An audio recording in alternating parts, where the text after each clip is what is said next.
ചന്ദ്രികയിൽ അലിയുന്ന ചന്ദ്രാന്തത്തിന്റെ എല്ലാ പ്രിയപ്പെട്ട പ്രേക്ഷകർക്കും മെട്രോ സ്റ്റാറിലേക്ക് സ്വാഗതം.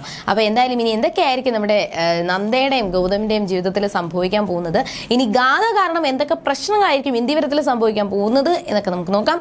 അതിനു മുൻപ് ആദ്യമായിട്ട് ഈ ചാനൽ കാണുന്നെങ്കിൽ തീർച്ചയായിട്ടും സബ്സ്ക്രൈബ് ചെയ്യുക. അപ്പോൾ ഞങ്ങളുടെ പുതിയ സീരിയൽ റിവ്യൂ വീഡിയോസ് എല്ലാം നിങ്ങൾക്ക് ലഭിക്കുന്നതായിരിക്കും. അപ്പോൾ വലിയൊരു പ്രശ്നത്തിലാണ് നന്ദ ചെന്ന് പെട്ടിരിക്കുന്നത്. എന്തായാലും ഗാഥയെ രക്ഷിക്കണം, ഒരിക്കലും ഗാഥയെ കൈവിടാൻ പറ്റത്തില്ല. പക്ഷെ ഗാഥ കാരണം നന്ദയുടെ ജീവിതം കൂടി തകരുന്ന ഒരു സാധ്യതകളാണ് കണ്ടുവരുന്നത്.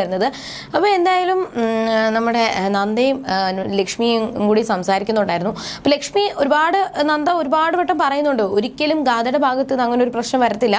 അങ്ങനെ ഗാഥയുടെ ഭാഗത്ത് നിന്ന് എന്തെങ്കിലും പ്രശ്നങ്ങൾ വന്നു കഴിഞ്ഞാൽ അതിന്റെ പൂർണ്ണ ഉത്തരവാദിത്വം ഞാൻ തന്നെ ഏറ്റെടുത്തുകൊള്ളാം എന്ന് അവിടെ നന്ദ പറയുന്നുണ്ടെങ്കിൽ പോലും അവിടെ ഒന്നും കേൾക്കാൻ വേണ്ടിയിട്ട് ലക്ഷ്മി കൂട്ടാക്കുന്നില്ല. ലക്ഷ്മി പറഞ്ഞത്, എന്തൊക്കെ പ്രശ്നങ്ങൾ വന്നാലും ഞാൻ ഇനി എങ്ങനെയാണോ ആ പെൺകുട്ടിയോട് പെരുമാറുന്നത് ആ രീതിയായിരിക്കും ഇനിയും കണ്ടിന്യൂ ചെയ്യാൻ പോകുന്നത്, അല്ലാതെ ഇനി പ്രത്യേകിച്ച് എൻ്റെ ഭാഗത്തുനിന്ന് ഒരു മാറ്റവും വരാൻ പോകുന്നില്ല എന്നൊക്കെ ലക്ഷ്മി പറഞ്ഞിട്ട് ദേഷ്യത്തിൽ ഇറങ്ങി പോവുകയാണ്. എന്നാൽ ഈ ഒരു സമയത്ത് എങ്ങനെയെങ്കിലും ഗാഥ എന്തായാലും കിടന്ന് ഉറങ്ങുവാണ്. അപ്പോൾ ഈ സമയത്ത് ഗാഥയ്ക്കിട്ട് ഒരു 8ന്റെ പണി കൊടുക്കണം എന്നൊക്കെ വിചാരിച്ചുകൊണ്ട് പിങ്കിയും നമ്മുടെ മോഹിനിയും പിന്നെ പവിത്രയും കൂടി ഒരു പ്ലാനൊക്കെ ഇട്ടിട്ടുണ്ടായിരുന്നു. അപ്പോൾ പവിത്ര ഒരു വലിയൊരു റബ്ബർ പാമ്പൊക്കെ കൊണ്ടുവന്നിട്ട് ഇത് നമ്മുടെ ഗാഥയുടെ ദേഹത്ത് ഇട്ട് കൊടുക്കുകയും ഇത് കണ്ടിട്ട് ഗാഥ പെട്ടെന്ന് പേടിച്ചിട്ട് റൂമിൽ നിന്ന് ഇറങ്ങി ഓടിപ്പോകുമെന്നും അതിൻ്റെ തക്കത്തിന് നമ്മൾ ആ പ്ലാന് വർക്കൗട്ട് ആക്കാം, ഗാഥ മരുന്ന് കഴിക്കുന്നുണ്ടോ ഇല്ലയോ, ഗാഥയെ അടിച്ചു പുറത്താക്കാനുള്ള വഴികൾ കണ്ടുപിടിക്കാം എന്നൊക്കെ വിചാരിച്ചു ആ ഒരു പ്ലാൻ വർക്കൗട്ട് ചെയ്യാൻ വേണ്ടിയിട്ട് അവർ റൂമിലോട്ട് പോവുകയാണ്. അപ്പോൾ പിങ്കി പറഞ്ഞത്, എന്തൊക്കെ പ്രശ്നങ്ങൾ വന്നാലും ഇപ്പോൾ ഈ ഒരു ഗാഥയെ രക്ഷിക്കാൻ വേണ്ടിയിട്ട് എന്തായാലും നന്ദ ഇറങ്ങി പുറപ്പെടും. അപ്പോൾ എന്തൊക്കെ നന്ദ വന്ന് ചോദിച്ചാലും തിരിച്ചു മറിച്ചു എന്തൊക്കെ പറഞ്ഞാലും നമ്മൾ ഒരിക്കലും കാട്ടിക്കൊടുക്കാൻ പാടില്ല, നമ്മൾ മൂന്നുപേരും ഒറ്റക്കെട്ടായിട്ട് നിൽക്കണം എന്നാണ് പിങ്കി പറഞ്ഞത്. അപ്പോൾ അതുപോലെ തന്നെ ചെയ്യാം എന്ന് പറഞ്ഞുകൊണ്ട് അവർ മൂന്നുപേരും റൂമിലോട്ട് പോകുന്നുണ്ട്. അപ്പോൾ പിങ്കി പറഞ്ഞു, നിങ്ങളൊരു കാര്യം ചെയ്യും, അമ്മായിയും പവിത്രയും കൂടി റൂമിലോട്ട് പോയിട്ട് ഈ ഒരു പാമ്പ് അവിടെ ഇട്ടിട്ട് വാ, ഞാൻ ആരെങ്കിലും വരുന്നുണ്ടോ എന്ന് നോക്കാം എന്നൊക്കെ പറഞ്ഞുകൊണ്ട് പവിത്രയും മോഹിനിയും റൂമിലോട്ട് കയറി പോവുകയും പിങ്കി പുറത്തു നിന്ന് എല്ലാം നോക്കുന്നുണ്ടായിരുന്നു. അങ്ങനെ നോക്കുന്ന സമയത്താണ് പവിത്ര അങ്ങനെ റൂമിൽ ചെന്നിട്ട് പാമ്പൊക്കെ ഇടാനായിട്ട് നോക്കുമ്പോൾ ഒരു കറുത്ത തുണിയൊക്കെ ഇട്ട് ഒരു പ്രേതത്തിന്റെ മാസ്കൊക്കെ വെച്ച് വലിയൊരു രൂപം അവിടെ വന്ന് ഇങ്ങനെ പേടിപ്പിക്കാനായിട്ട് നിൽക്കുന്നുണ്ടായിരുന്നു. അപ്പോൾ ഈ ഒരു രൂപം കണ്ട് തന്നെ പേടിച്ച് അപ്പം തന്നെ അമ്മായി മോഹിനി തറയിൽ വീഴുന്നുണ്ട്. അപ്പോൾ പവിത്ര പേടിച്ച് അയ്യോ രക്ഷിക്കണേ എന്നൊക്കെ പറഞ്ഞ് ഭയങ്കരമായിട്ട് കരഞ്ഞ് വിളിക്കുകയും അങ്ങനെ ഈ ഒരു ശബ്ദം കേട്ടിട്ട് പിങ്കി ഓടി വരികയും ചെയ്യുന്നുണ്ട്. അങ്ങനെ പിങ്കി ഓടി വന്ന സമയത്ത് പവിത്ര ആ ഒരു രൂപം പ്രേതം നിൽക്കുന്നുണ്ട് എന്നൊക്കെ പറഞ്ഞ് പിങ്കിയും പവിത്ര ഇങ്ങനെ അത്ഭുതത്തോടെ പേടിച്ചിങ്ങനെ വിറച്ച് നിൽക്കുന്ന സമയത്താണ് നമ്മുടെ നന്ദ ആ ഒരു മാസ്ക് ഒക്കെ എടുത്ത് മാറ്റിയത്. സംഭവം നന്ദയായിരുന്നു. എന്നിട്ട് നന്ദ പിങ്കിയോട് പറയാണ്, പിങ്കി എനിക്കറിയാം നീ ഇതേപോലത്തെ സ്വഭാവങ്ങൾ ഇങ്ങനത്തെ നാറിയ കളികൾ നീ കളിക്കുമെന്ന് എനിക്ക് ഉറപ്പായിരുന്നു.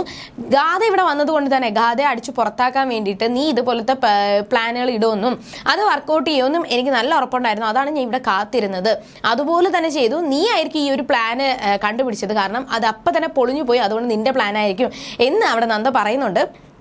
അങ്ങനെ ആ ഒരു സംസാരത്തിന് ശേഷം പിങ്കിയുടെ ആ ഒരു പ്ലാനൊക്കെ അല്ലെങ്കിൽ ആ ഒരു സംഭവം ചീറ്റിപ്പോയതിൻ്റെ ഒരു ദേഷ്യത്തിൽ പിങ്കിയും പവിത്ര ഇറങ്ങി പോവാണ്. ഒപ്പം അമ്മായിയും കൂടി കൂട്ടിയിട്ടുണ്ട്. എന്തായാലും ഗാഥ ഓടി വന്ന് നന്ദയെ കെട്ടിപ്പിടിക്കുന്നുണ്ട്. ഒരുപാട് നന്ദി പിങ്ങിയത്, എനിക്ക് പേടിയാവുന്നുണ്ടോ എന്നൊക്കെ പറയുമ്പോൾ നന്ദ പറഞ്ഞത്, ഗാഥ ഒരിക്കലും പേടിക്കേണ്ട ഒരു ആവശ്യമില്ല, നിന്റെ കൂടെ ഞാനുണ്ട്, നിനക്ക് കാവലായിട്ട് എപ്പോഴും ഞാൻ കാണും, അതുകൊണ്ട് നീ പേടിക്കേണ്ട ഒരു ആവശ്യവുമില്ല എന്ന് നന്ദ ഗാഥയോട് പറയുന്നുണ്ട്. എന്നാൽ ഈ സമയത്ത് നമ്മുടെ ബാലാജി ഭയങ്കര ദേഷ്യത്തിലാണ്. ഗാഥയെ കാണാനില്ല, അല്ലെങ്കിൽ ഗാഥ എവിടെ പോയി, നിങ്ങളൊക്കെ ചെമ്പമേട്ടിൽ മുഴുവൻ നോക്കിക്കോ, അവൾ ഇവിടെ തന്നെ കാണും എന്നൊക്കെ പറയുന്നുണ്ടെങ്കിലും ഇവിടെ ഒന്നും ഇല്ല, അവൾ ഇവിടെ നിന്ന് രക്ഷപ്പെട്ടതാണ് എന്ന് ബാലാജിയോട് ബാലാജിയുടെ ഗുണ്ടകളൊക്കെ പോയി പറയുന്നുണ്ട്. അപ്പോൾ ഈ സമയത്ത് ഗാഥ എവിടെയുണ്ടെന്ന് കണ്ടുപിടിക്കാനായിട്ട് ഒരാളുണ്ട്, എൻ്റെ ചാരനുണ്ട് എന്ന് പറഞ്ഞിട്ട് വാവച്ചനെ വിളിക്കുവാണ്. വാവച്ചനാണ് എല്ലാ കാര്യങ്ങളും ബാലാജിക്ക് ഓതി കൊടുക്കുന്നത് എന്ന് മനസ്സിലായി. അങ്ങനെ വാവച്ചൻ പറയുവാണ്, ഗാഥ ഇവിടെ ഇല്ല, ഗാഥ നിങ്ങൾ അന്ന് നാണം കെടുത്തിയ ആ ഒരു പെൺകുട്ടി ഉണ്ടല്ലോ നന്ദയുടെ വീട്ടിലാണ് ഗാഥ ഉള്ളതെന്നും ഗാഥയെ രക്ഷിച്ചുകൊണ്ട് ആ വീട്ടിലോട്ട് കൊണ്ടുപോയത് നന്ദയാണെന്നുള്ള കാര്യം വാവച്ചൻ പറയുന്നുണ്ട്. പക്ഷെ എത്രയും പെട്ടെന്ന് അവിടെ പോയി രക്ഷിക്കാമെന്ന് നോക്കണ്ട, കാരണം അവിടെ ACPയുടെ വീടാണത്, അതുകൊണ്ട് തന്നെ അവിടെ നിന്ന് ഗാഥയെ രക്ഷിക്കാനായിട്ട് ഒരിക്കലും പറ്റത്തില്ല എന്നും കൂടി അവിടെ വാവച്ചൻ പറയുന്നുണ്ട്. പിന്നെ എന്ത് ചെയ്യും എന്ന് ആലോചിച്ചുകൊണ്ടിരിക്കുകയാണ്. എന്തായാലും വാവച്ചൻ തന്നെ പറയുവാണ്, ഞാൻ എങ്ങനെയെങ്കിലും എന്തെങ്കിലും വഴി കണ്ട് ഗാഥയെ പുറത്തു കൊണ്ട് വന്നോളാം എന്ന് പറയുന്നുണ്ട്. ഈ സമയത്ത് മഹേശ്വരൻ ലക്ഷ്മിയോട് മറ്റൊരു കാര്യം പറയുവാണ്. നമ്മളെ ഇവിടെ ഏട്ടത്തി എന്തായാലും ഒരു ദീർഘയാത്രയായിട്ട് ഒരു തീർത്ഥാടനമൊക്കെ ആയിട്ട് പോയിരിക്കുവാണ്.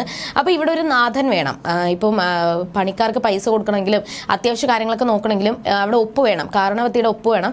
അപ്പോൾ അവിടെ ഏട്ടത്തി ഇല്ലാത്തത് കൊണ്ട് തന്നെ അതെന്തെങ്കിലും നമുക്ക് ചെയ്തേ പറ്റത്തുള്ളൂ. അതുകൊണ്ട് നമുക്കൊരു കാരണവത്തിയെ ഇവിടെ നിന്ന് കണ്ടുപിടിക്കണം എന്ന് ആലോചിച്ചുകൊണ്ടൊരു മീറ്റിംഗ് ഒക്കെ വിളിക്കാൻ വേണ്ടി തയ്യാറെടുക്കുവാണ്. അപ്പോൾ ലക്ഷ്മി പറയുന്നുണ്ട്, എന്തായാലും മഹേശ്വരേട്ടൻ പോയി മീറ്റിംഗ് ഒക്കെ വിളിക്കുക, നമുക്ക് എന്നിട്ട് എന്തെങ്കിലും നോക്കാം എന്ന് പറഞ്ഞുകൊണ്ട് മഹേശ്വരൻ എല്ലാവരും വിളിച്ചു കൂട്ടുകയും ഓരോരുത്തരുടെ അഭിപ്രായം പറയുകയും ചെയ്യുന്നുണ്ട്.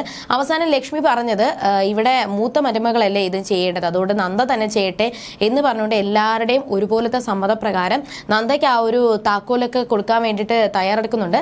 പക്ഷെ നന്ദ എണീറ്റ് നിന്നിട്ട് പറഞ്ഞത്, എനിക്കിതിൽ താല്പര്യമില്ല, കാരണം ഞാൻ പഠിക്കുവാണ്, മെഡിക്കൽ സ്റ്റുഡൻ്റ് ആണ്, അപ്പോൾ എനിക്ക് ഒരുപാട് പഠിക്കുകയും കാര്യങ്ങളൊക്കെ വേണം, അപ്പോൾ എനിക്ക് സമയമില്ല, അതുകൊണ്ട് എനിക്കിത് പറ്റത്തില്ല എന്നും എനിക്ക് ഒപ്പം നിർത്താനായിട്ട് അല്ലെങ്കിൽ ഇതിന് യഥാർത്ഥമായിട്ട് പറ്റുന്ന ഒരേ ഒരു ആൾ മാത്രമേ ഉള്ളൂ, പിങ്കിയാണ് എന്നും നന്ദ അവിടെ പറയുന്നുണ്ട്. അപ്പൊ പിങ്കി ഇത് കേട്ട ഉടനെ തന്നെ പിങ്കി ഭയങ്കര ടെൻഷൻ അടിച്ചു, അല്ലെങ്കിൽ ഭയങ്കര പേടിച്ച് നിൽക്കുവാണ്.